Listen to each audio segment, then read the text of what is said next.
Nós vimos na lição anterior que o fundamento daquela ocasião era o templo. E estava demonstrado nas paredes do templo. Porém, a Bíblia nos diz que Deus de ambos os povos fez um. E agora há uma outra demonstração, há uma outra simbologia disso, que está onde? Ainda em um edifício. O texto vai dizer que nós somos edificados. A ideia ainda é de uma construção, mas diz assim, edificados sobre o fundamento dos apóstolos e profetas. Mas quais profetas são esses? Vamos dar uma olhada? A Bíblia nos diz, em Efésios, no capítulo 3, versos 5 e 6, falando sobre a igreja, Paulo vai dizer o seguinte, verso 5, o qual noutros séculos não foi manifestado aos filhos dos homens, como agora tem sido revelado pelo Espírito Santo aos seus santos apóstolos e profetas. Perceba que o texto vai dizer que anteriormente, em outros séculos, não foi revelada, não foi manifestada. Manifestado o quê? O tema geral da nossa epístola é a igreja, corpo de Cristo. Então, o que é que não foi manifestado? A formação da igreja.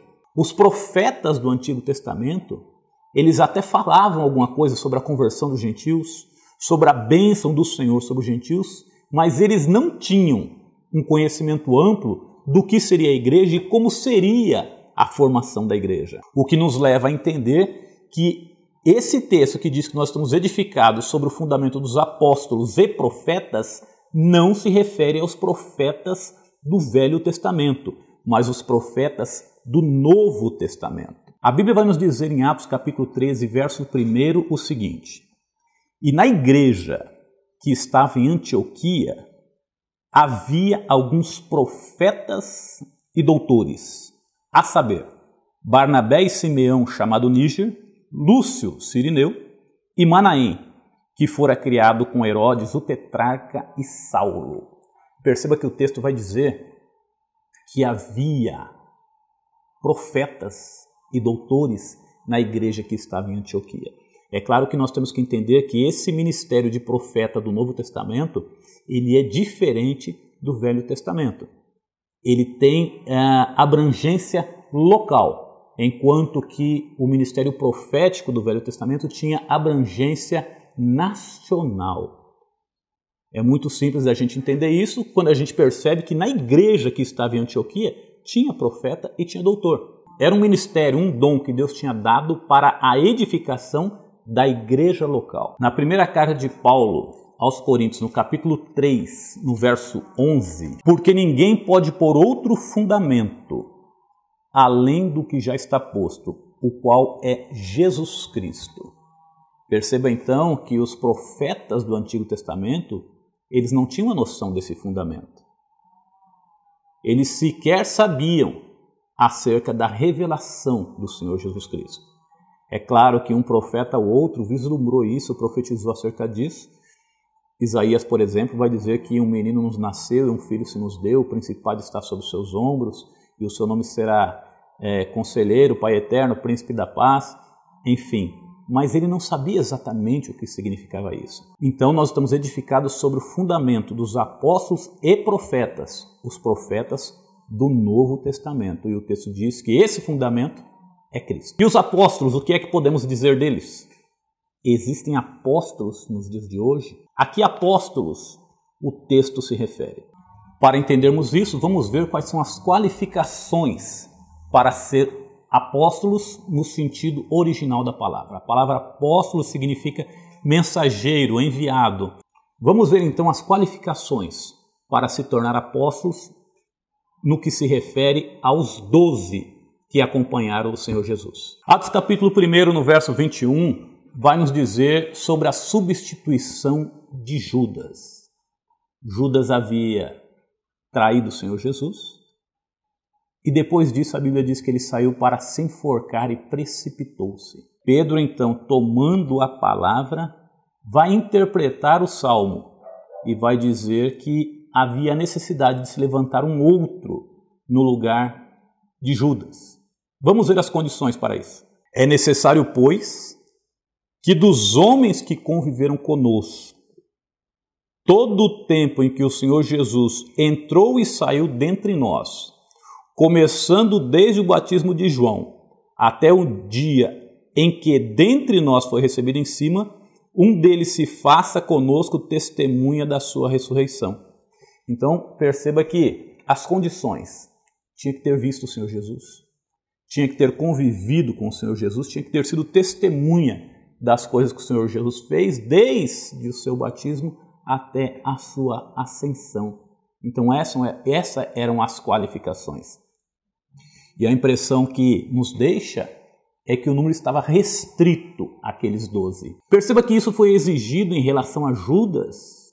Quando ele morreu, teve que ter um substituto. Pedro vai dizer que era para que se cumprisse as Escrituras.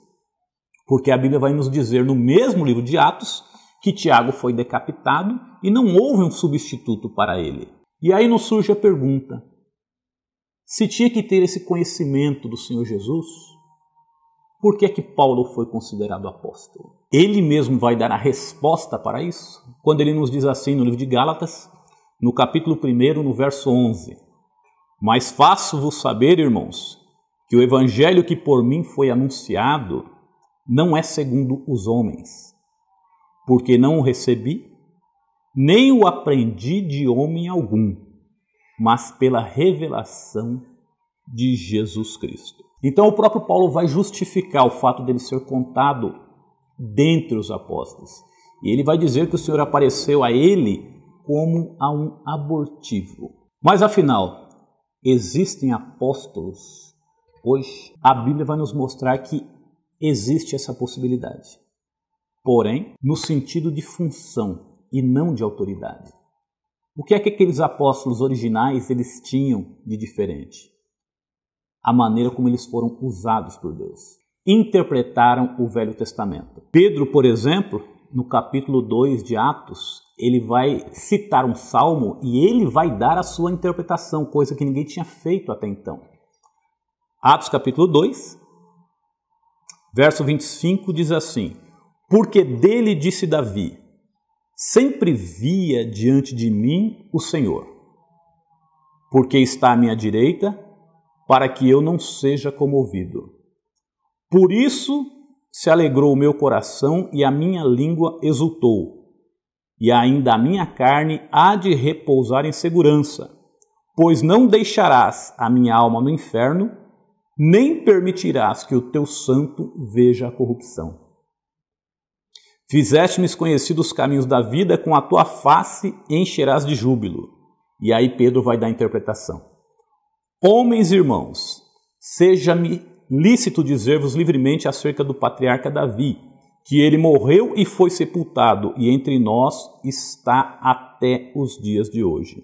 Sendo, pois, ele profeta, e sabendo que Deus havia prometido com juramento que da sua descendência levantaria o Cristo para o assentar sobre o seu trono, nesta previsão disse da ressurreição de Cristo, que a sua alma não foi deixada no inferno, nem a sua carne viu a corrupção.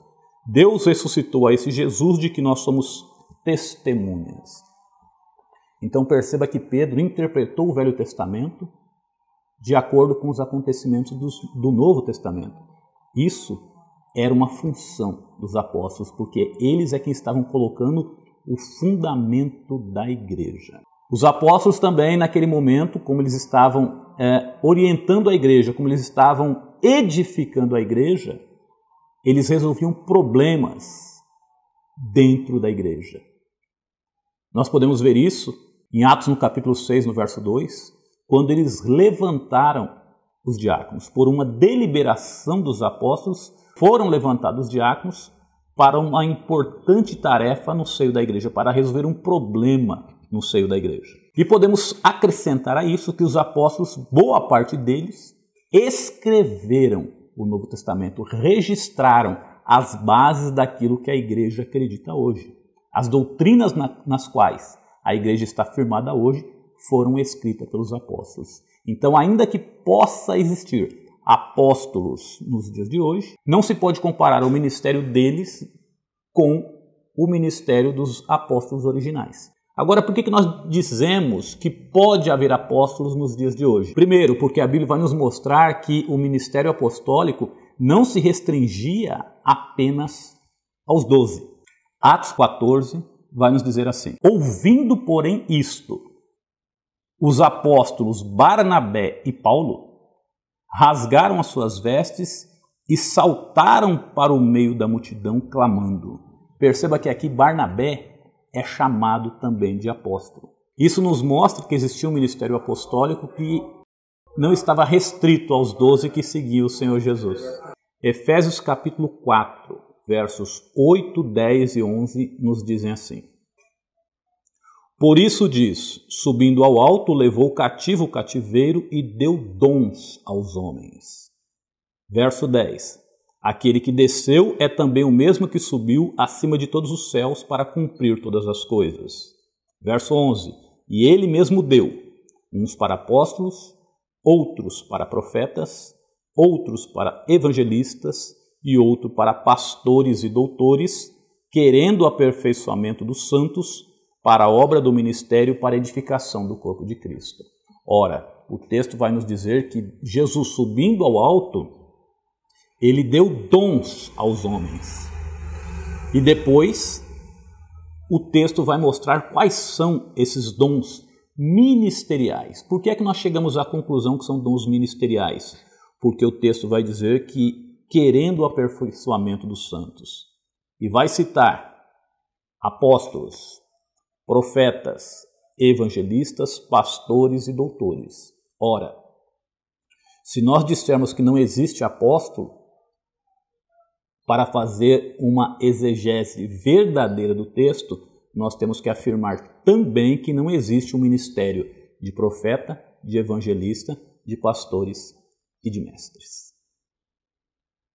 Isso nos dá a entender que existe um ministério de apóstolo nos dias de hoje. E perceba que eu estou dizendo ministério, não título. Porque normalmente o que a gente vê são pessoas que querem se assenhorar do título de apóstolo para estar acima dos demais. Mas isso aqui são dons. Existem pastores que recebem o título de pastores, mas que no fundo são apóstolos. Eles vão muito além do que apacentar. Eles têm uma capacidade muito grande de fundação de igreja. Eles têm uma capacidade muito grande de organização de ministérios. Isso é um apostolado. Isso é um ministério apostólico. Então nós não estamos nos referindo a título, nós estamos nos referindo a dons ministeriais. Para confirmar essa ideia, vamos ler mais um texto. Primeira carta de Paulo aos Coríntios, capítulo 12, verso 28, nos diz assim: e a uns pôs Deus na igreja, primeiramente apóstolos, em segundo lugar profetas, em terceiro doutores, depois milagres, depois dons de curar, socorro, governo, variedades de língua. Se formos fazer uma exegese justa desse texto, nós vamos chegar à conclusão que isso aqui são dons para a igreja local. Então existe o ministério de apóstolo para os dias de hoje. Mas como eu disse, são dons espirituais, uma capacitação sobrenatural para a organização da igreja, para a resolução de problemas que vai muito além do pastorado. Existe uma ilustração que eu acho muito interessante com os dedos das mãos, que vai nos dizer, Efésios 4:11, ele mesmo deu uns para apóstolos, outros para profetas, outros para evangelistas, outros para pastores, outros para doutores e mestres. Apóstolo é o dedo mais grosso, é o dedo que tem a maior responsabilidade, é o dedo que tem o maior peso. O indicador é o profeta, é aquele que aponta. O profeta Natan fez isso com Davi. Você é o homem. O evangelista é o dedo maior, porque ninguém é maior do que aquele que ganha almas. O anelar é o dedo da aliança. O pastor é casado com a igreja. E o dedo menor é o doutor e mestre. É aquele dedo que chega onde os outros não chegam. É o que promove a limpeza em lugares onde os outros não vão. Então perceba que isso são dons ministeriais para a edificação da igreja, para o crescimento do corpo de Cristo. Muito bem, falamos de profetas, falamos de apóstolos, Falemos agora então do fundamento. O texto de Efésios, no verso 20, vai nos dizer que nós estamos edificados sobre o fundamento dos apóstolos e dos profetas. Já vimos então que se refere muito provavelmente aos profetas do Novo Testamento. Caso contrário, estaria fundamento dos profetas e apóstolos, mas diz dos apóstolos e profetas. E o fundamento? Qual é o fundamento? A própria Bíblia vai nos esclarecer isso dizendo o seguinte, 1 Coríntios capítulo 3, verso 11, porque ninguém pode pôr outro fundamento além do que já está posto, o qual é Jesus Cristo. Então o fundamento da igreja é Jesus Cristo.